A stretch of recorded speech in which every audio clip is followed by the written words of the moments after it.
Lakshmi lords എന്നെഴുതിയ വലിയൊരു കമ്പനിയുടെ മുന്നിലെ ഓഫീസിൽ നിന്ന് ഇറങ്ങി വരികയായിരുന്നു ശ്രാവൺ. അപ്പോൾ കയ്യിലായി പിടിച്ചിരുന്ന ഫയൽ ചെക്ക് ചെയ്യുകയായിരുന്നു അയാൾ. ഡോ, ലോഡൊക്കെ കയറ്റിയോ? എല്ലാം കയറ്റി അയച്ചിട്ടുണ്ട്. മുത്തു എന്തെങ്കിലും ഉണ്ടെങ്കിൽ വിളിക്കാമെന്ന് പറഞ്ഞു. ഓക്കെ, എന്തെങ്കിലും ഉണ്ടെങ്കിൽ എന്നെ ഇനി ഇടയ്ക്ക് ഇങ്ങോട്ട് വിളിക്കേണ്ട.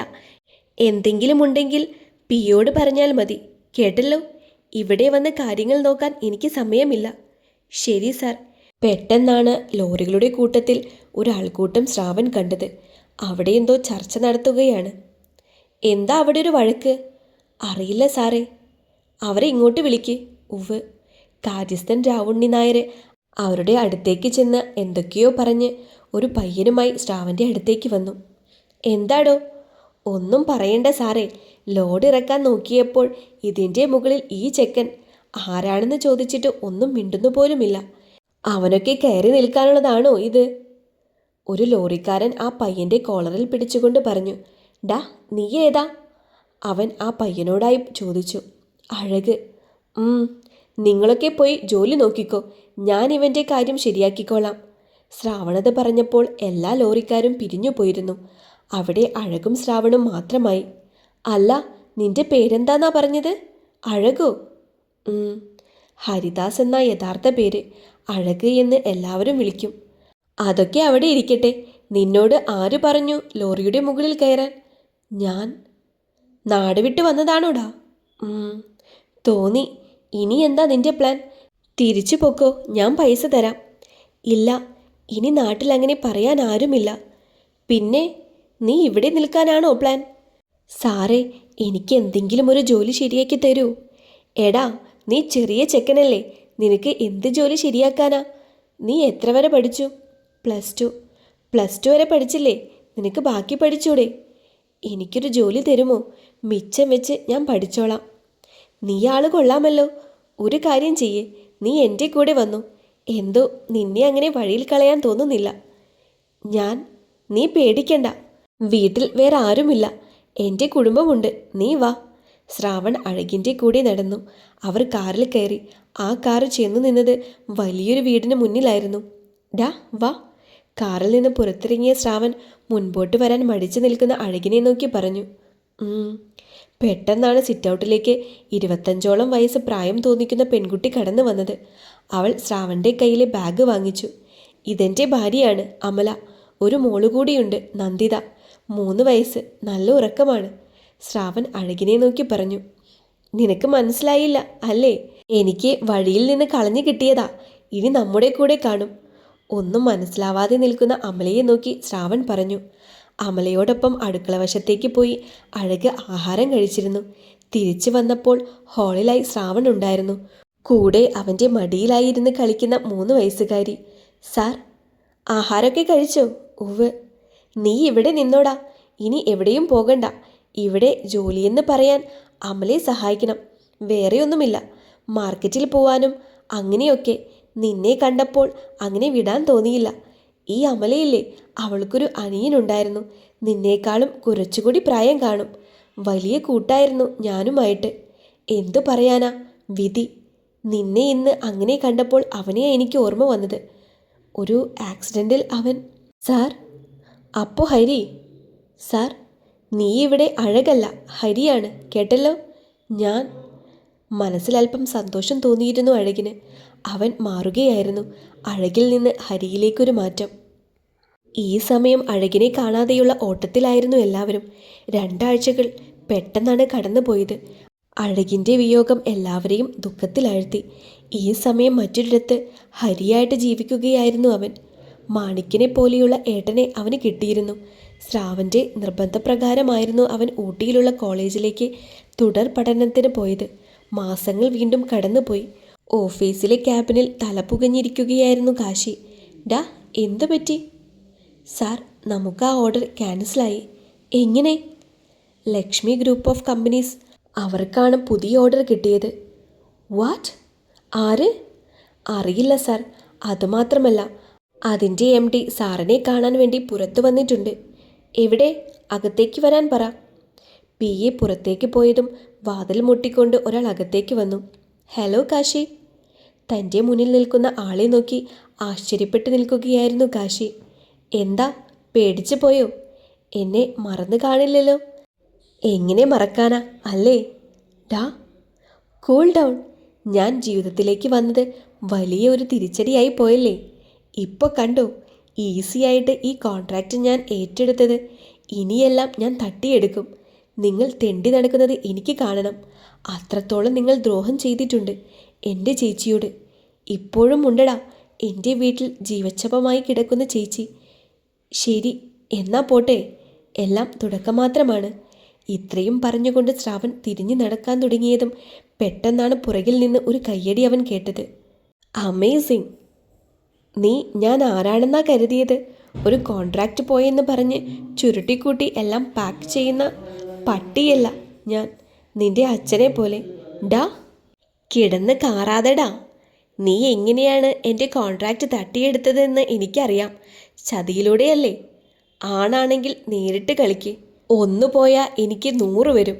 നീ കരുതുന്ന പോലെ ഞാൻ ഒരിക്കലും ആവില്ല, കേട്ടല്ലോ? അതിനൊരു മറുപടി പറയാതെ ശ്രാവൺ തിരിച്ചു നടന്നിരുന്നു, മനസ്സിൽ എന്തൊക്കെയോ കണക്ക് കൂട്ടിക്കൊണ്ട്. അതുൽ, എനിക്ക് വേറെയൊന്നും അറിയണ്ട. അവന് തിരിച്ചടി കൊടുത്തേ പറ്റൂ. സാർ, നമ്മുടെ കമ്പനിയിൽ നിന്നുകൊണ്ട് ഒറ്റിയവനെ തിരയുന്നുണ്ട് പോലും. എന്നിട്ടെന്താ, കിട്ടിയില്ലേ? സാർ, അവളുടെ കുടുംബം മുഴുവൻ നമ്മുടെ നിരീക്ഷണത്തിലാണ്. അങ്ങനെ പോകാൻ പറ്റില്ല. അവളെ എപ്പോൾ കയ്യിൽ കിട്ടുന്നു അപ്പോൾ തന്നെ എന്നെ വിളിച്ചോണം. പെട്ടെന്നാണ് കാശിയുടെ മൊബൈൽ റിങ് ചെയ്തത്. ഹലോ കാശിയച്ച, ഞാനാ അമ്മു. എന്താ മോളെ? അമ്മ. പാർവതിക്ക് എന്താ പറ്റിയത്? അമ്മുവിൻ്റെ വെപ്രാളത്തോടെയുള്ള സംസാരം കേട്ട് കാശി ചോദിച്ചു. പ്ലീസ് ഇങ്ങോട്ടൊന്ന് വരുമോ? ഇവിടെ ഭയങ്കര പ്രശ്നമാണ്. എന്താ? പക്ഷേ മറുതലക്കിൽ പെട്ടെന്ന് കോൾ കട്ടായിരുന്നു. വേഗം തന്നെ ഓഫീസിൽ നിന്ന് കാശി ഇറങ്ങിയിരുന്നു. തറവാട്ടിലെ മുറ്റത്ത് വന്നപ്പോഴേ കണ്ടു എല്ലാവരും ചുറ്റും കൂടി നിൽക്കുന്നത്. എന്താ ഇവിടെ? ഉമ്മറത്തേക്ക് വന്നുകൊണ്ട് കാശി ചോദിച്ചു. എന്നാൽ ആരിൽ നിന്നും മറുപടി അവന് ലഭിച്ചില്ല. എല്ലാവരും എന്തെങ്കിലും ഒന്ന് പറ അമ്മു, എന്താ ഉണ്ടായത്? ആരിൽ നിന്നും ഒരു മറുപടിയും കിട്ടാതിരുന്നപ്പോൾ കാശി അമ്മുവിൻ്റെ അടുത്തേക്ക് നടന്നു. കാശിയച്ച, അത് വേണ്ട, ഞാൻ പറയാം. ഉമ്മറത്ത് എല്ലാം നഷ്ടപ്പെട്ട പോലെയിരുന്ന പ്രിയ പെട്ടെന്ന് ചാടി എഴുന്നേറ്റ് കാശിയുടെ അടുത്തേക്ക് വന്നു. എന്താ? നീയും കൂടെ എല്ലാത്തിനും കൂട്ടുനിന്നല്ലോടാ മോനെ. എന്താ പ്രിയമ്മേ പറയുന്നത്? എന്തിനാ ദൈവമേ എന്നെ ഈ ഭൂമിയിൽ വെച്ചിരിക്കുന്നത്? ഇങ്ങനെയൊരു ചതിയൻ്റെ കൂടെ ആണല്ലോ ഇത്രയും കാലം ഞാൻ ജീവിച്ചത്. എനിക്കിനി ജീവിതം വേണ്ട. എൻ്റെ മോളുടെ ഒപ്പം പോയാൽ മതി. പ്രിയ, എന്താ? പെട്ടെന്ന് കുഴഞ്ഞു വീഴാൻ പോയ പ്രിയെ കാശിയുടെ അമ്മ താങ്ങി അകത്തെ മുറിയിലേക്ക് കൊണ്ടുപോയി. ആ ഉമ്മറത്ത് കാശിയും അമ്മുവും ആൽബിനും കണ്ണനും രാധുവും തമ്പുരാട്ടിയും മാത്രം അവശേഷിച്ചു. രാധു, നീയെങ്കിലും കാര്യം പറ. ഏട്ടാ, അത് കുറച്ചു മുൻപുണ്ടായ കാര്യങ്ങളിലേക്ക് രാധു കാശിയെ വിവരിച്ചു കൊടുത്തു. ഉമ്മറത്ത് കണ്ണനൊപ്പം ഇരിക്കുകയായിരുന്നു പാർവതി. അവളുടെ ഉന്തിയ വയറിലേക്ക് തലചേർത്ത് വെച്ച് കിടക്കുകയാണ് അവൻ. ചേച്ചി, വാവ എപ്പോഴാ വരിക? വേഗം വരൂ അപ്പു. ആണോ? എൻ്റെ അനിയത്തിക്കുട്ടിയാ. പിന്നല്ലാണ്ട് മോൻ്റെ മാത്രം അനിയത്തിക്കുട്ടിയാ. ആണോ? ആ. നീ എന്താടി ചെക്കന് പറഞ്ഞു കൊടുക്കുന്നത്? എവിടെയോ കിടന്ന ചെക്കൻ്റെ അനിയത്തി എങ്ങനെയാവുന്നത്? ഉമ്മറത്തേക്ക് വന്ന് നിന്നുകൊണ്ട് തമ്പുരാട്ടി പറഞ്ഞു. അതിന് തമ്പുരാട്ടിക്കും എന്തെങ്കിലും കുഴപ്പമുണ്ടോ? പിന്നല്ലാണ്ട് നിന്റെ വയറ്റിൽ കിടക്കുന്നത് ഞങ്ങളുടെ ചെക്കൻ്റെ ചോരയാ. ഏട്ടന് മാത്രമല്ല ഇതിൽ അവകാശമുള്ളത്, എനിക്കും കൂടിയാ. ഉണ്ട്, പക്ഷേ ഈ ചെക്കന് ഉണ്ടെന്ന് കുട്ടിക്കോ? എങ്ങനെയാടി ആവുന്നത്? എവിടെയോ കിടന്ന പീറ ചെക്കൻ എങ്ങനെയാണ് ഈ തറവാട്ടിലെ ചോരയാവുന്നത്? പിഴച്ചു പറ്റതാണെന്ന് ആർക്കറിയാം? നിങ്ങളുടെ വായ അടച്ചു വെച്ചോ, ഇല്ലെങ്കിൽ എൻ്റെ വായിലിരിക്കുന്നത് മുഴുവൻ കേൾക്കേണ്ടി വരും. എന്താടി, നിനക്ക് നൊന്തോ ഇവനെ പറഞ്ഞപ്പോൾ? എന്താ, നിന്റെ മോൻ വല്ലോ ആണോ? ആണ്. എന്നാ നീയങ്ങ് വളർത്തിക്കോ. ആ, വളർത്തും. എന്താ നിങ്ങൾക്ക് വേണ്ടത്? എടി, നിന്നെ ഉണ്ടല്ലോ. പാർവതിയും നേർക്ക് നേരെ നിന്നു. പോരുകോഴികളെ പോലെ വെല്ലുവിളിച്ചു. എന്താ ഇവിടെ? പെട്ടെന്നാണ് തറവാട്ടിലുള്ള ബാക്കിയെല്ലാവരും അങ്ങോട്ട് വന്നത്. നീ കേട്ടല്ലോ നിന്റെ മോൻ്റെ ഭാര്യ പറഞ്ഞത്, അവളുടെ കുട്ടിയാ ഈ ചെക്കനെന്ന്. അമ്മ, അവൾ ചുമ്മാ പറഞ്ഞതായിരിക്കും. അങ്ങനെ ചുമ്മാ പറയാൻ കൊള്ളാമോ ഇവൾക്ക്? ഞാൻ ചുമ്മാ പറഞ്ഞതല്ല, എൻ്റെ മോൻ തന്നെയാണ്. നീ എന്താ പാർവതി പറയുന്നത്? ഇനി ആരോടും ഞാൻ മറച്ചു വയ്ക്കുന്നില്ല. എൻ്റെ മോൻ തന്നെയാണിവൻ. എല്ലാം ഒരു നിമിഷം അവസാനിക്കട്ടെ എന്ന രീതിയിൽ പാർവതി ആ രഹസ്യം എല്ലാവരോടും പറഞ്ഞു. നീ എന്തായി പറയുന്നത്? അതെ, ഇവൻ എൻ്റെയും കാശിച്ചേട്ടൻ്റെയും ആദ്യത്തെ മോനാ, കണ്ണൻ. ഇപ്പോൾ ഇവിടുന്ന് ഇറങ്ങിക്കോണം, ഈ ചെക്കനെയും വിളിച്ചോണ്ട്, ഈ പെണ്ണും ഇവനും. അല്ലിയെയും മാണിക്കിനെയും നോക്കിക്കൊണ്ട് ആൽവിൻ പറഞ്ഞു. അത് പറയാൻ നിങ്ങളാരാ? പാർവതി, എന്താ നീ പറയുന്നത്? പ്രിയ ഇടയ്ക്ക് കയറി പാർവതിയെ വിലക്കി. നിക്ക് പ്രിയേ, ഇവൾ എന്താ പറയുന്നതെന്ന് ഞാൻ നോക്കട്ടെ. നീ പിഴച്ചു പെറ്റുണ്ടായതല്ലേ? അങ്ങനെയുള്ളവർ തറവാടിത്തമുള്ള എന്നോട് സംസാരിക്കാൻ വരുന്നോ? നിങ്ങളുടെ ഈ പുഴുത്ത നാക്ക് ഞാൻ അറുത്തെടുക്കും.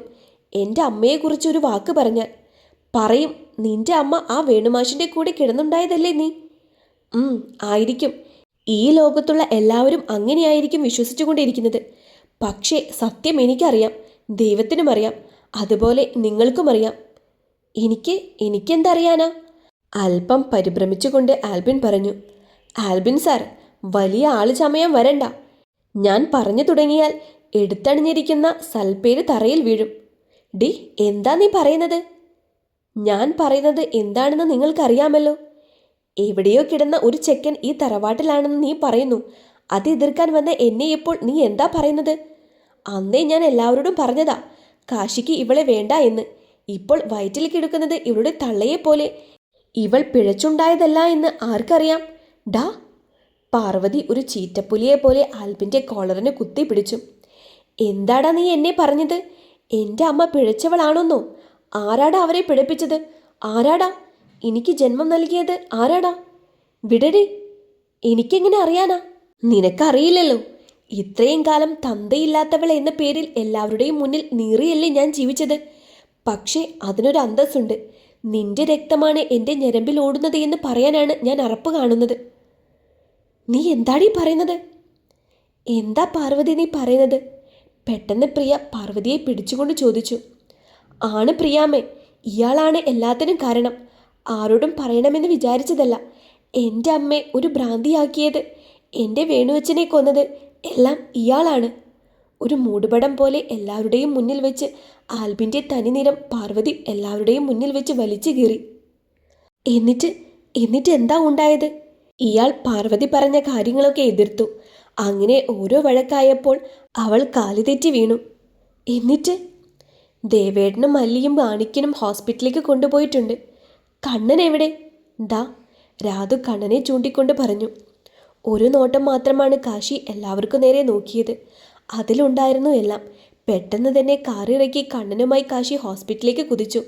ഹോസ്പിറ്റലിലേക്ക് പോകുമ്പോഴേക്ക് കാശിയുടെ കണ്ണിൽ നിന്ന് കണ്ണുനീർ പൊഴിയുന്നുണ്ടായിരുന്നു. അവനെ തന്നെ നോക്കി അടുത്ത സീറ്റിലിരിക്കുന്ന കണ്ണനെ അപ്പോഴാണ് കാശി ശ്രദ്ധിച്ചത്. എന്താ മോനെ? ചേട്ടൻ എൻ്റെ അച്ഛനാ? ആ ഒരൊറ്റ വാക്കിൽ തന്നെ കാശിയുടെ നെഞ്ച് പിടഞ്ഞിരുന്നു. കണ്ണന് മറുപടി കൊടുക്കാനുള്ള ഉത്തരം കാശിയുടെ കയ്യിലില്ലായിരുന്നു. ഹോസ്പിറ്റലെത്തിയപ്പോൾ കാശി കണ്ണനുമായി വേഗം ഓപ്പറേഷൻ തിയേറ്ററിൻ്റെ അടുത്തേക്ക് കുതിച്ചു. അവിടെ 3 പേരും ഉണ്ടായിരുന്നു. ദേവാ, എന്താടാ അവൾക്ക് പറ്റിയത്? എങ്ങനെയുണ്ട് ഇപ്പോൾ? ഡാ, കുഴപ്പമില്ല. പാർവതി പ്രസവിച്ചു. പെൺകുഞ്ഞാണ്. അത്രയും നേരം ഉണ്ടായിരുന്ന സങ്കടം എങ്ങോട്ടോ പെയ്തൊഴിഞ്ഞതുപോലെ കാശിക്ക് തോന്നി. എവിടെ? എനിക്കൊന്ന് കാണണമായിരുന്നു. എടാ, ഒരു 10 മിനിറ്റ് കൂടി. റൂമിലേക്ക് ഷിഫ്റ്റ് ചെയ്തുകൊണ്ടിരിക്കുകയാണ്.